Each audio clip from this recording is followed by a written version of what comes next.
আলহামদুলিল্লাহ, আমাদের পুরাতন জামে মসজিদকে ভেঙে ফেলে আবার নতুন নির্মাণের জন্য আমরা গ্রামবাসীরা যারা উদ্যোগ নিয়েছি। আসলে এই মসজিদটা অনেক পুরাতন। আমাদের যারা মুরব্বীরা ছিলেন তারা এটা নির্মাণ করেছিলেন। আমরা এই মসজিদটা ভেঙে আবার নতুন আল্লাহর ঘর নির্মাণের জন্য চেষ্টা করছি। আল্লাহ যেন আমাদের এই ঘরটাকে সুন্দর করে যেন এই গ্রামে সর্বোচ্চ সুন্দর করে যেন আমরা করতে পারি, আল্লাহর দরবারে এই কামনা। আসুন আমরা এই ঘরটা দেখি।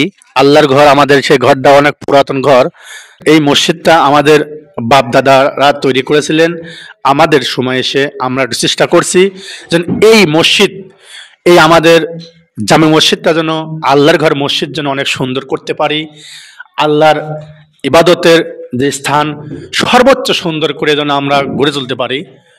আসলে আল্লাহর মসজিদ সর্বশ্রেষ্ঠ হওয়া উচিত, সবচেয়ে ভালো হওয়া উচিত। আমরা সেই লক্ষ্যে গ্রামবাসী একসাথে কাজ করছি। আসলে দেখুন, 50 বছর আগের যে কারুকালামগুলো, যে নকশাগুলো ছিল, সেগুলো এখনো আমাদের মসজিদে ছিল। যে মসজিদটা আমাদের বাপ দাদারা তৈরি করেছিলেন। আমরা এখন একটু চেষ্টা করছি যেন এই মসজিদটা সুন্দর করে আল্লাহর ঘর মসজিদ সবচেয়ে সুন্দর যেন করতে পারি। কারণ আল্লাহর ঘর মসজিদ সর্বশ্রেষ্ঠ হয় উচিত।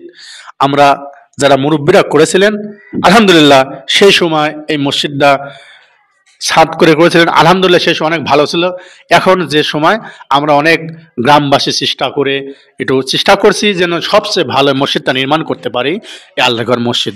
তো এই ভাই আমাদের জন্য দোয়া করবেন, আমাদের গ্রামবাসীর জন্য দোয়া করবেন, আমরা যেন এই মসজিদটা সুন্দর করে গড়ে তুলতে পারি। আল্লাহ সহায় হোক, আমরা বাদে গ্রামবাসী সবাই মিলে যেন এই কাজটা সম্পূর্ণ করতে পারি, এই আশা করে আহ্বান রেখে শেষ করছি। আল্লাহ হাফেজ।